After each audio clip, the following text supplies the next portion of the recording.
Why didn't RoboCop 3 work? It abandoned all of the values and perspectives of the two previous films in favor of the imagery and marketing of the two previous films. RoboCop is not an action science fiction movie. It's a dark comedy and a satire with an action science fiction backbone, like something like True Lies or Total Recall. RoboCop 2 still has strong elements of satire, but ultimately is more of a Saturday morning cartoon of the first movie. You know, it's not as intelligent. It's not going as deeply into the themes. It wants a big robot to fight RoboCop, and it's going to find a way to make that happen. RoboCop 3 is fascinating because talk about franchise fatigue. Now all the satire is gone. All the depth and darkness and commentary is gone. And when you take that away, what are you left with? Robots fighting? It's a Saturday morning cartoon about robots fighting? It's the same thing with Terminator 3, you know, Rise of the Machines, which is better than RoboCop 3. But in Rise of the Machines, there's this silly winking feeling at the notion of Terminator, which Terminator can't really afford as a franchise. To function as a franchise, Terminator needs to be an intelligently written dark thriller with bombastic action set pieces about the nature of fate, loosely, and the relationships between people. That's what Terminator 1 is about. Terminator 2, people say, oh, Terminator 1's a totally different, it's a different genre. It's like Alien and Aliens. No, it isn't. It has a different tone, but Terminator is an action thriller and Terminator 2 is an action thriller. They're just good. So they're funny and cool and big. And of course, Terminator 2 is bigger.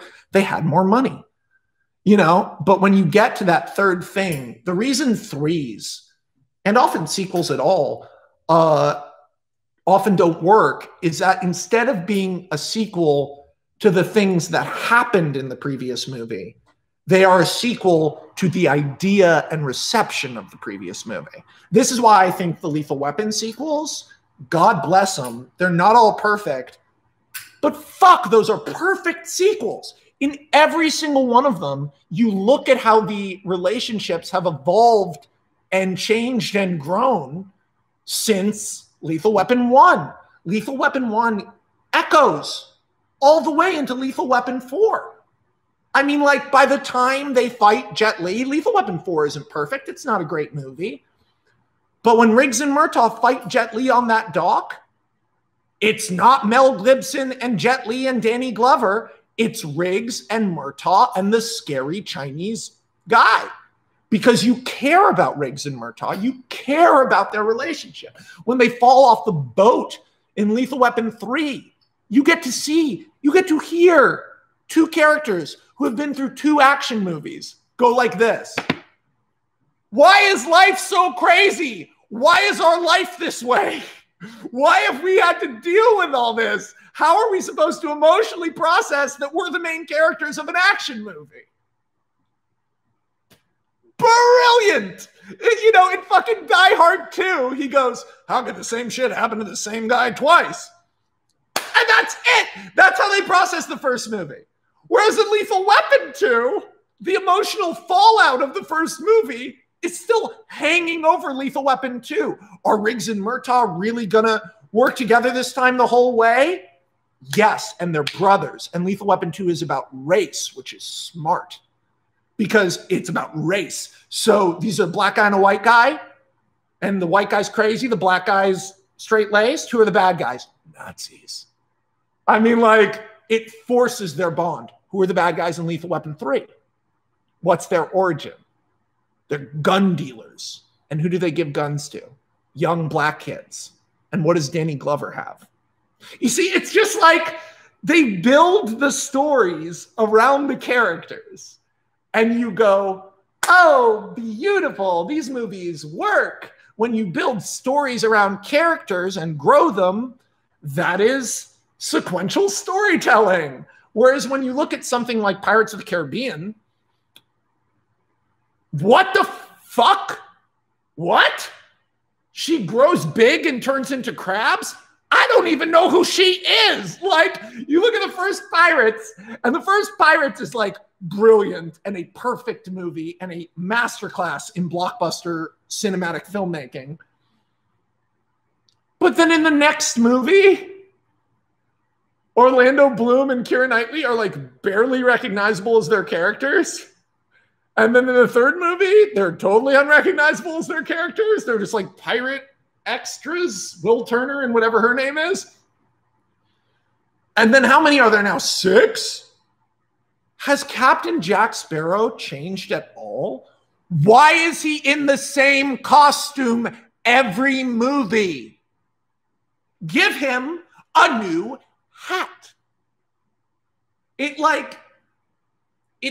can really hear what I'm saying now. My point is really becoming clear. Making a sequel to a story is different from making a sequel to a property. Oh, Captain Jack Sparrow, he's got to do all the Captain Jack Sparrow stuff. No! He learned a valuable lesson in the first Pirates. Okay? He did. He came to rely on those 2 people, and even though he fucks off in the end, he did learn a lesson. So the fact that he never changes breaks the pirate movies.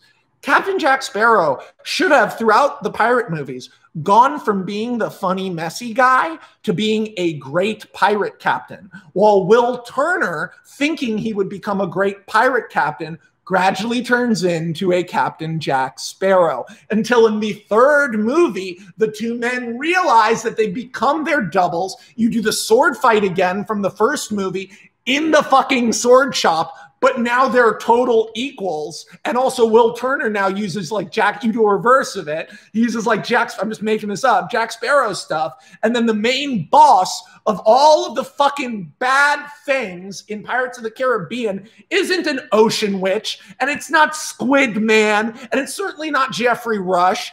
Who's the main bad guy of Pirates? What's the only choice that makes sense? It's Will's father. He was behind it the whole time.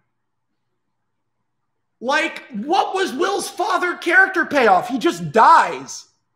It's a pointless, tragic payoff that does nothing. Sorry, I'm fan pitching Pirates of the Caribbean. I got to tell you guys, I literally did this. I literally did this stream today. If Rey had a new hat, would she still be a Mary Sue?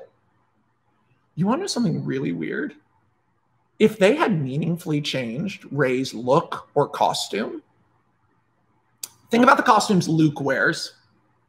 I'm not kidding. Think about Luke. How many iconic costumes Mark Hamill got to wear? What does Rey wear? I'm like at a Indian powder festival. I'm having fun. What even is she's wearing? It looks like she's straps all over her all the time and like flowy linens. Like, what the fuck is this? Why is she dressed like this? She dresses that way the whole way. We never get to see her be sexy. We never get to see her look good. And by sexy, I don't mean like Rey showing her ass in Star Wars. I'm saying they have a beautiful actress who they never allow to like flex. But she doesn't get to flex her acting either, because Rey doesn't have any big monologues that expose how she feels, because she's an avatar for the audience. Sorry. It's really interesting. If you're interested which classic horror franchise I'd like to resurrect, you can always just, Rey was miscast. Rey was not miscast. Daisy Ridley is a very good actor who has tremendous warmth, which is the most important thing. Rey was misconceived, not miscast. For a new Star Wars movie, if your main character is literally going to be a Star Wars fan who sits with the iconic helmets on and hangs around in this old decrepit ruin of a franchise on Jakku, signaling that the old franchise is over and the new franchise is beginning. Thank you. Very deep, I guess. If you're going to have that character, why doesn't she have friends? Why isn't she warm? Why isn't she excited about the Jedi? Why isn't she kind? Why is she so awful to everyone? I get that she's an orphan who's been mistreated by these vagabond people for years and years and years, but shouldn't we see that she's able to communicate with them and bargain with them and even has friends among them? Shouldn't we see, like we did with Luke, that this is a person